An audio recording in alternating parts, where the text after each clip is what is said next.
ಒಳ್ಳೇದ್ ಮಾಡೋದು ಯಾವ ದೊಡ್ಡದು ನಂಗೆ ಏನಂತೀರಾ? ನಮ್ಮ ಚಾನೆಲ್ಗೆ welcome. Thank you sir. So ಏನಪ್ಪ ಕ್ವಶನ್ ಅಂತಂದ್ರೆ, ಇದು ಒಂದು ಉಲ್ಟಾ ನಿಂತ್ಕೊಂಡ್ರೆ ಇದು ದೊಡ್ಡದಾಗುತ್ತೆ. ಏನ್ರಿ ಇದು? ಸಿಂಗಲ್ ಮೀನಿಂಗ್ ಅಪ್ಪ, ಡಬಲ್ ಮೀನಿಂಗ್ ಎಲ್ಲ. ಇದು ಉಲ್ಟಾ ನಿಂತ್ಕೊಂಡ್ರೆ ದೊಡ್ಡದಾಗುತ್ತೆ. ಒಳ್ಳೇದ್ ಮಾಡೋದು ಯಾವ ದೊಡ್ಡದು ನಂಗೆ ಏನಂತೀರಾ?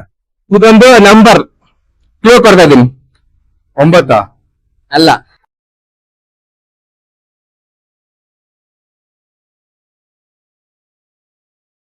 ಸೊ ಫ್ರೆಂಡ್ಸ್, ಇಲ್ಲಿ ಎಲ್ಲ ಹೇಳ್ಕೊಟ್ಬಿಟ್ರು. ಸೊ ಅವ್ನ ಆನ್ಸರ್ ಇದ್ದಾನೆ. ಸೊ ನಾನು ಆನ್ಸರ್ ನ ಹೇಳೋದಿಲ್ಲ ನಿಮ್ಗೆ. ನೀವು ಹೇಳಿದ್ರು ಕಮೆಂಟ್ ಮಾಡಿ. ನಿಮಿಷ ಹೇಳ್ಬಿಡ್ತೀನಿ.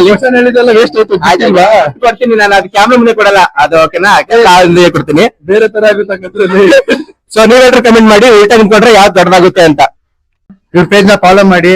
ಇನ್ಸ್ಟಾಗ್ರಾಮ್ ಯೂಟ್ಯೂಬ್ ಯಾವ್ದಾದ್ರು ಓಕೆ. ಇವ್ರ ಪೇಜ್ ನ ಇನ್ಸ್ಟಾಗ್ರಾಮ್ ಆಗಿದ್ರೆ ಫಾಲೋ ಮಾಡಿ, ಯೂಟ್ಯೂಬ್ ಆಗಿದ್ರೆ ಸಬ್ಸ್ಕ್ರೈಬ್ ಮಾಡಿ, ಫೇಸ್ಬುಕ್ ಆಗಿದ್ರೆ ಬ್ಲಾಕ್ ಮಾಡಿ.